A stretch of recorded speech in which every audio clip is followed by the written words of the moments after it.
Hai, Assalamualaikum warahmatullahi wabarakatuh. Semangat pagi teman-teman.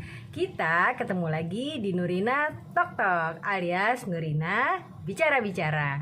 Kali ini kita mau bicara tentang apa ya? Nah, ini pasti menarik nih.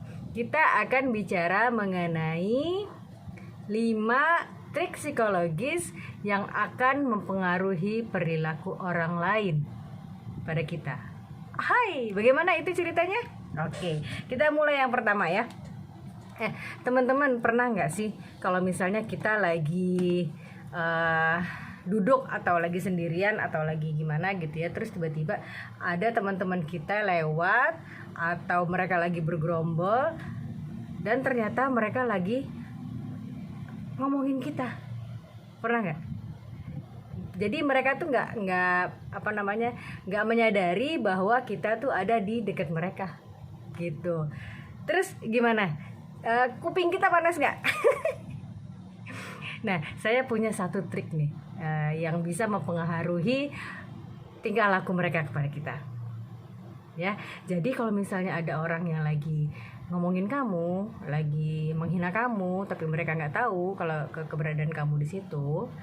Nah, begitu dia tahu bahwa kita ada di dekat mereka, ini aja triknya.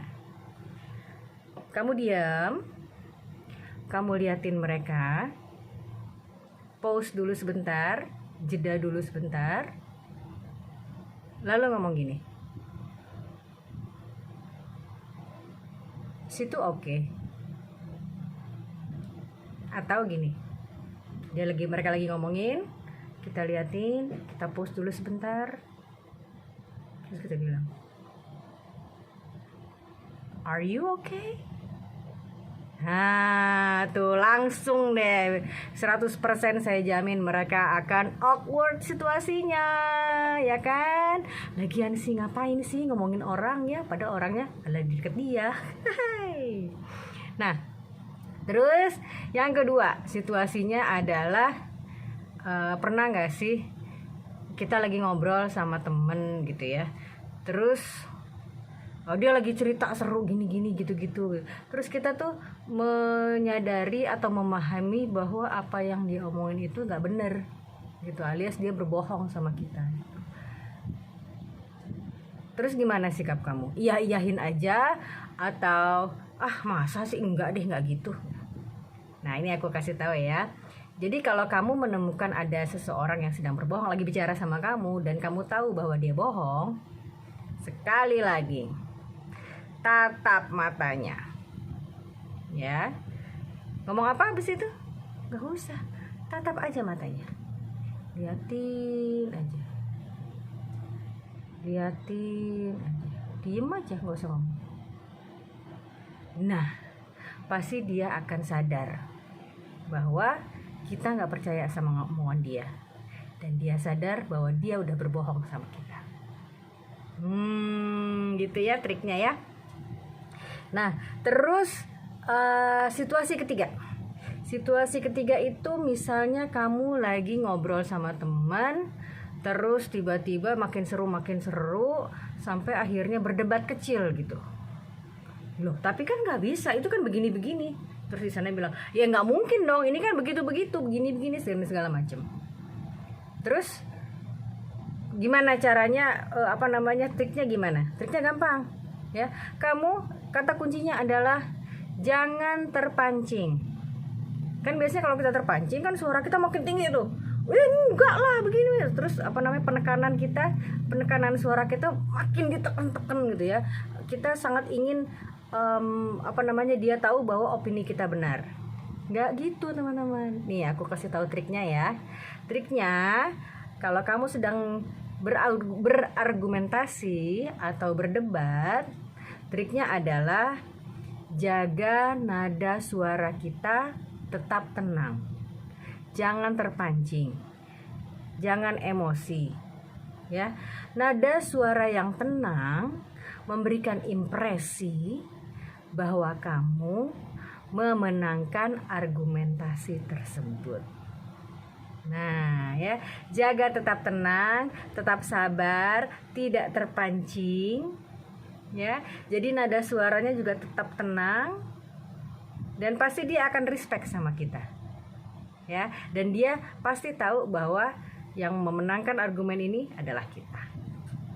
Gitu, ya. Nah, terus yang keempat nih. Siapa di sini teman-teman yang masih belum percaya diri? Saya punya triknya supaya kamu bisa mengembalikan kepercayaan diri kamu lagi. Gampang kok. Kata kuncinya adalah postur tubuh, ya. Postur tubuh yang baik itu akan meningkatkan percaya diri. Gimana caranya postur tubuh meningkatkan kepercayaan diri? Gini, lebarkan badanmu. Ya, mohon maaf itu ada alarm sebentar lagi azan. Mohon maaf ya. Cara postur tubuh untuk bisa meningkatkan kepercayaan diri kamu adalah lebarkan tubuhmu. Ini nih, bahu nih, lebarin aja selebar-lebarnya. Ya. Nah, gitu. Jadi jangan pernah membiarkan bahu kita gini. Nah, ini kan jadi bungkuk kita ya. Jadi lebarkan saja. Lebarkan saja bahunya. Take some space, apa sih artinya tuh? Jadi ambil tempat aja, nggak apa-apa. Ini aja, lebarin aja gitu kan. Tegakkan kepala, jangan lupa. Jadi jangan sampai sudah lebarin badan terus kita nunduk, gitu, nggak ya. Jadi sudah lebarkan bahu, tegakkan kepala, chin up. Ya, saya punya pengalaman nih waktu dulu lagi di interview. Mau masuk kantor kan, mau masuk kerjaan, udah interview keberapa gitu ya. Di depan saya tuh banyak sekali manajer anu gitu ya. Saya duduk, ada meja, langsung di depan situ ada 3-4 manajer gitu. Terus ya udah sikap tubuh saya udah tegak. Waktu itu senderannya kursinya kalau nggak salah kayak gini nih. Jadi ada senderannya, ada kepalanya gitu kan. Ya udah saya duduk aja tegak, tidak senderan ya.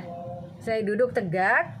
Saya saya pandangi semua kalau saya bicara saya pandangi matanya gitu ya. Eye contact-nya tetap saya jaga.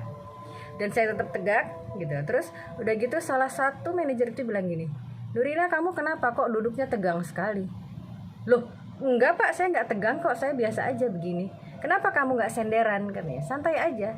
"Oh," terus saya bilang gini, "Oh, mohon maaf Pak, kalau saya senderan," terus saya peragakan, "kalau saya senderan begini, nah saya nggak fokus Pak dengan omongan Bapak. Jadi saya harus duduk yang tegak supaya saya bisa menjawab semua pertanyaan dari Bapak." Wow, dan langsung impresinya saya meningkat di mata mereka. Cie, gitu ya. Oke, trik yang kelima. Dan ini agak gimana gitu ya. Saya bacain aja langsung ya. Bola matamu akan bergerak, akan dilate itu artinya apa ya? Melebar. Bola matamu akan melebar bila kamu bicara dengan orang yang kamu cintai. Ya, percaya atau tidak, sadar atau tidak, kalau kita sedang bicara dengan orang yang kita cintai, dengan gebetan gitu misalnya ya, apalagi gebetan kan belum resmi jadi pasangan kita, itu pasti mata kita tuh akan melebar gitu ya. Dan trik ini juga bisa kamu bisa kamu perhatikan pada orang yang lagi bicara sama kamu gitu. Jadi kalau misalnya kamu lagi bicara sama seseorang terus kamu ngelihat matanya berbinar-binar gitu, makin melebar, nah itu salah satu bahasa tubuh yang sudah pasti terbaca sama kamu bahwa dia mencintaimu. Asik, cihuy, gitu ya. Oke, itu tadi 5 trik yang bisa mempengaruhi perilaku orang lain pada kita. Ya, kita ketemu lagi di Nurina Tok Tok berikutnya. Ya, sampai jumpa dan assalamualaikum warahmatullahi wabarakatuh.